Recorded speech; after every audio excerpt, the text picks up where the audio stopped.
Hey guys, subscribe for daily content, and if you're shopping for gear, make sure you check out the description for the newest items at some of the very best online retailers. There's also links for some of the items that I personally recommend. Thanks! What's going on YouTube? Metal Complex here, and today I've got another short little unboxing video to show you guys. Two new knives from Rike. I assume they are two different knives because we have two completely different sizes. Well, not different sizes of the box, but the weight of each box is a little bit different. So we'll see what's in here. Presumably, these are both available, so I will link it down in the description. You guys can check these out if you want to. It does help my channel and use those links, but that's entirely up to you. Thanks to Rike for sending this in. Thanks to my patrons for supporting me. Make sure your notifications are turned on for the Metal Complex YouTube channel. Is it in my head?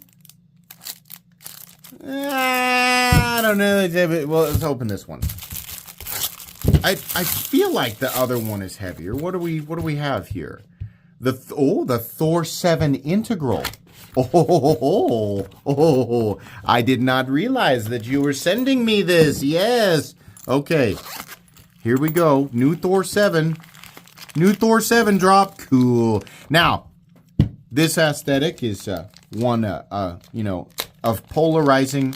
Well, the origins aren't polarizing. The aesthetic itself is polarizing. People either love it or they hate it. This is an integral, huh? It looks like a seam. Did we call this? And hold on a second. What, we have a mystery on our hands here. Integral tie. Let's figure out what they mean by that, because we certainly have the pivot access that suggests that it is an integral. Perhaps we have G10 scales on top of a titanium integral frame, which I will find out. But anyways, what do we have for materials here? Is this M390? I think it actually did say. No, it's 154 cm. Interesting. So this is going to be a knife that is not going to come in at nearly the same price point. Typically, you combine titanium and M390 or something similar, and you do an integral even from China, and it ends up being right around 400 bucks. And it's just because it's not cheap to do. Are these T6? I really want to know what's going on underneath these scales here. Let's go with the T6. Okay, so we have. Will that actually come out? There it is. There we go, little buddy. There we go. Okay, there we go. I hate T6 screws. Absolutely hate them. I would just prefer that we always have, a T8 or better. Obviously, the depth of head, the quality of your, bits, and the quality of the, the screws and all of that, it all has to do with it. But I find T8 Plus to just be substantially, more consistent in terms of being able to resist getting stripped. We'll have to remember that longer one is the pocket clip screw. So we're going to take, well, the pocket clip curiously does not want to come off yet. So maybe let's let's remove this screw here. We're going to keep the body screws in the same place. Now we're cooking. Now we want to come off of there. I think maybe we're getting a little loose with the term integral, but oops. What's that? The lanyard pin? What is this? This is maybe just a structural reinforcement pin? Okay, that's fine. We'll take it out here. But look, here's what they mean. The frame, to be fair, the lock itself, and up here, this is all one piece of titanium. It is two individual pieces of G10 that connect to that half integral frame. And that is what they're using to call it an integral. Can I deploy it like this? Yeah. Yeah. Totally functional. Weight reduction. Don't carry it like this. That's not a good idea. But yeah, that's what they mean by that. So that's pretty cool. Actually, the construction of this is pretty neat. There's no obvious major benefit here. It's still two scales attached to the frame. Did I put that on correctly? Is it supposed to sink under there like that? I guess so, yeah. We forgot the little integrity pin or whatever we're going to call that. If you need to take it apart to clean it, it's not really any different than, a sandwich construction, just because it scales attaching. It's the way that they attach, right, to one piece of frame instead of two internal liners or whatever. But I don't know that there's a lot of reason to take it apart in the first place. Go to your home. There we go. So I don't know. It's kind of cool. This isn't the type of knife that This isn't the type of knife that I would purchase to fill a specific role. This is the type of knife that I would purchase because it's cool. The construction is interesting and different, even if it does not, right? This is people who at least believe themselves to only make purchases that relate specifically to utility. Yeah, right. You tell yourself that, right? But this is one of those things that people, I think, pretend to just not be able to understand.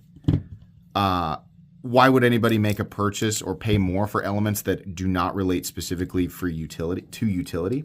And it's because the draw of this hobby, this interest, this world, this industry goes beyond simple utility. And thank God, because it would be a dead industry if not for interesting elements, right? The draw, what draws people in is preferences. The utility is the foundation. The base function of the object is the foundation of the interest. But oftentimes what seals the deal are non-utilitarian elements that cater to individual preference. This should be the simplest concept to understand, but people aggressively ignore it, right? They can't comprehend how an object like this could exist. Why would there be a buying market for this?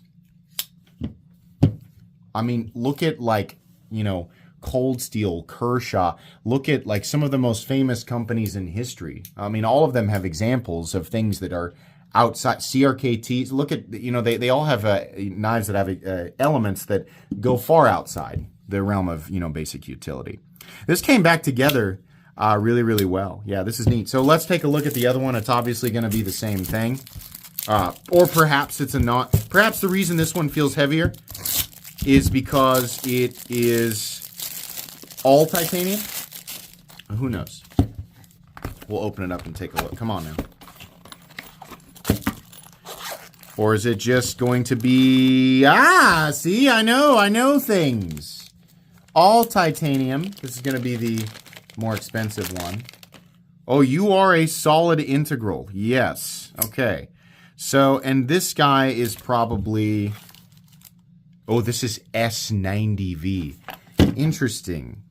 Rike, how are we heat treating our S90V? S90V does pretty well at 59 to 61. 59 to 61 is kind of where I expect it to come in at. This is confusing because steel's like M390. I'm like, it needs to be 60 to 62. Each steel has a different, base optimal range. In reality, though, is S90V better at 60 to 62? Yeah, it is. But it's acceptable considering even the edge retention at 59 HRC for S90V is amazing, right? But yeah, it doesn't need to be quite as hard. But I actually don't know how Rike is heat treating this stuff. So this is factually just going to be more expensive than this guy. But I honestly don't know. I don't know if this guy's going to come in. I would guess this guy's going to come in around it's just Rike's track record, with pricing. I would say right around 400. $380 to $420 is right there where I would make my guess.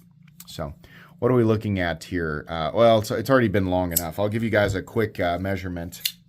This is not a review, just an unboxing and first impressions. So the new integral, this is a full-size knife, 8 1/4 inches with I would call that a 3.65 inch blade length, and your cutting edge is actually slightly over 3.5 inches. So this is pretty cool. I think I will do a review. I'll probably combine these both into the same video. There's no reason to review them separately. But yeah, I'll make sure that the proper links are in the description. This is pretty cool. Obviously, if you want the full-on integral, there's this guy. This, I don't know. I don't know if we can really classify this as an integral. It's almost like an integral pivot housing. Like the pivot housing is integral. But it's just weird. I don't know. Let me know how you guys would classify this. Well, I've never actually seen. It doesn't surprise me that Rike is building these in a way that I've never seen. You know, Rike does stuff like that. But it's pretty cool either way. So as long as they have a good price tag on it, that's really all that matters. Their quality tends to be very good. That's it for me today. Please make sure to follow me on Instagram at metal_complex. If you enjoyed this video, leave a like. If you'd like to check out my other content, I do, of course, have lots of videos of knives that are either expensive or inexpensive that I do or don't like, so check those out. And if you enjoy all my content, go ahead and click on that Metal Complex logo right there and subscribe because there's definitely more coming. Thanks again for watching, everybody, and have a great day.